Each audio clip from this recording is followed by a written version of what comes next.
یہ واقعہ میرا نہیں ہے، میرے ایک دوست نے سنایا اور اس نے بھی شاید کسی اور سے سنا تھا، لیکن یہ کمال ہے، اس میں زندگی کا شاندار بلکہ شاندار ترین سبق چھپا ہے۔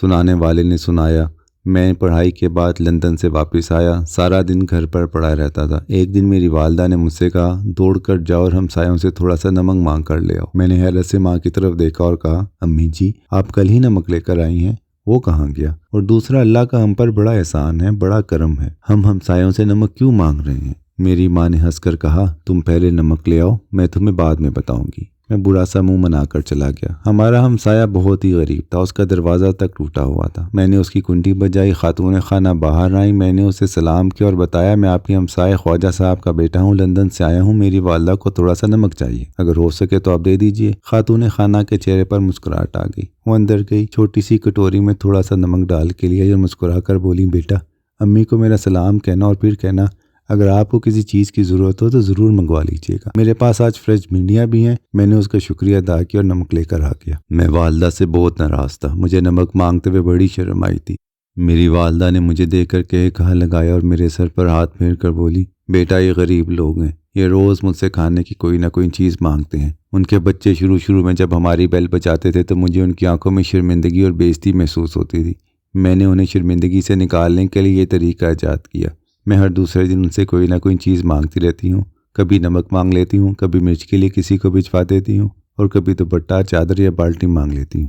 میرے مانگنے کی وجہ سے کمفرٹیبل ہو جاتے ہیں اور ان کو جو بھی چیز چاہیے ہوتی ہے یہ ہم سے بے دھڑک لے لیتے ہیں۔ یہ سن کے میری آنکھوں میں آنسو آ گئے۔ میں نے اپنی ماں کا ہاتھ تھاما اور دیر تک چومتا رہا۔ میری ماں نے اس کے بعد مجھے زندگی کا شاندار ترین سبق دیا۔ انہوں نے فرمایا، بیٹا اپنے غریب ہمسایوں، رشتہ دار اور دوستوں سے چھوٹی چھوٹی چیزیں مانگتے رہا کرو، اس سے ان کی انا بھی تگڑی رہتی ہے اور ہمارا ان سے تعلق بھی قائم رہتا ہے۔ میں نے ایک بار پھر ان کا ہاتھ چوم لیا۔ میری والدہ نے شام کو میرے ذریعے اس ہمسائے کے گھر سالن بھی بھجوایا۔ میں گوشت کا ڈونگا لے کر گیا اور ان سے تھوڑی سی بھنڈیاں لے کر آ گیا۔ اس رات مجھے طویل عرصے بعد لمبی اور پرسکون نیند آئی۔ یہ کیا شاندار واقعہ اور بے مثال سبق ہے۔ میں جب بھی یہ سنتا ہوں تو میرے سامنے درجنوں واقعات کھل کے آ جاتے ہیں۔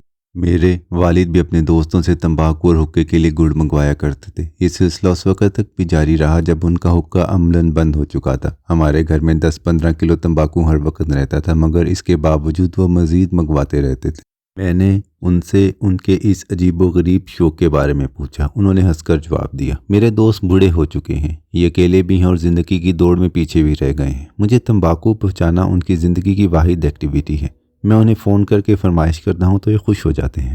میں انہیں اسلام آباد پلاتا ہوں، انہیں ڈاکٹروں کو دکھاتا ہوں، 2-3 دن ان کی خدمت کرتا ہوں، واپسی پر انہیں جوتے اور کپڑے بھی لے کر دیتا ہوں اور ہم 1-2 دن ہنس کھیل بھی لیتے ہیں۔ مجھے اس وقت والد کی منطق سمجھ نہیں آتی تھی، لیکن جب میں نے نمک کا واقعہ سنا تو مجھے والد، تمباکو اور ان کے سارے پینڈو دوست یاد آ گئے اور پھر میں دیر تک سوچتا رہا، ہماری بزرگ نسل کتنی شاندار اور وسیع قلب تھی، یہ کس طرح لوگوں کو اپنے ساتھ جوڑ کر رکھتی تھی، جبکہ ہم تقسیم در تقسیم نسل ہیں، ہمارا اپنی ذات کے ساتھ تعلق بھی ٹوٹ چکا ہے۔ لاہور میں میرے ایک دوست رہتے تھے، اللہ انہیں جوار رحمت میں جگہ دے۔ میں جب بھی ان سے ملنے جاتا تو وہ کسی نہ کسی ریسٹورنٹ میں دعوت کرتے تھے، 10-15-20 لوگوں کو انوائٹ کرتے تھے اور آخر میں بل ہمیشہ اپنے کسی نہ کسی غریب دوست سے دلاتے تھے۔ مجھے ان کی حرکت بہت بری لگتی تھی، میں سوچتا تھا یہ کیا چول حرکت ہے، وہ بیچارہ ہمارے سامنے موٹر سائیکل یا رکشے پر آیا ہے اور شاہ صاحب نے اسے 10-15 ہزار کا بل ٹھونک دیا ہے۔ اللہ تعالیٰ نے انہیں انتہائی خوشحال بنا رکھا ہے، انہیں کم از کم یہ چول نہیں مارنی چاہیے۔ میں کئی برس تک شاہ صاحب کی اس حرکت پر کڑتا رہا، لیکن پھر ایک دن شاہ صاحب پکڑے گئے۔ میں واش روم میں تھا، شاہ صاحب بھی اپنے غریب دوست کو پکڑ کر واش روم میں لے گئے۔ وہ دونوں نہیں جانتے تھے میں اندر ان کی گفتگو سن رہا ہوں۔ شاہ صاحب نے اپنے غریب دوست کی ٹھوڑی کو ہاتھ لگایا اور اس سے کہا، یار حماد، باہر میرے دوست ہیں، یہ مجھے بل نہیں دینے دیں گے، تم یہ پیسے رکھو، جب ویٹر بل لائے تو تم بل پکڑ کر زبردستی ادا کر دینا، اگر میرے دوست ضد کریں تو میں ان سے کہوں گا یہ دعوت حماد کی طرف سے تھی، لہٰذا بل یہی دے گا، پلیز میرا پردہ رکھ دینا۔ حماد نے آہستہ آواز میں سرگوشی کی، شاہ صاحب پیسے رہنے دیں، بل میں دے دوں گا۔ شاہ صاحب نے دوبارہ اس کی تھوڑی کو ہاتھ لگا اور منت کے لہجے میں کہا، حماد تم پلیز یہ رقم ادھار سمجھ کر رکھ لو، لیکن بل اسی سے ادا کر دو، اور اس کے ساتھ ہی رقم اس کی جیب میں ڈال دی۔ وہ دونوں واش روم سے باہر نکل گئے تو میں بھی آنکھیں صاف کرتا ہوا باہر آ گیا۔ دعوت کے آخر میں جب بل آیا تو سب نے اونچی آواز میں کہنا شروع کر دیا، میں دوں گا میں دوں گا، لیکن شاہ صاحب نے حسب عادت اونچی آواز میں کہا، یہ بل حماد دے گا، یہ چودھری صاحب سے ملنا چاہتا تھا، لہٰذا اب اسے اس کی ملاقات کی قیمت دینی پڑے گی، اور ساتھ ہی حماد نے بل پکڑ لیا۔ میں نے یہ واقعہ بعد ازاں بے شمار لوگوں کو سنایا اور ہر بار ان سے درخواست کی کہ آپ جب بھی اس پرانے اور بچپن کے دوست سے ملیں شاندار کھانا منگوائیں اور جب بل کی باری آئے تو بل اٹھا کر اپنے سب سے غریب دوست کے حوالے کر دیں اور ساتھ ہی میز کے نیچے سے اسے رقم پکڑا دیں۔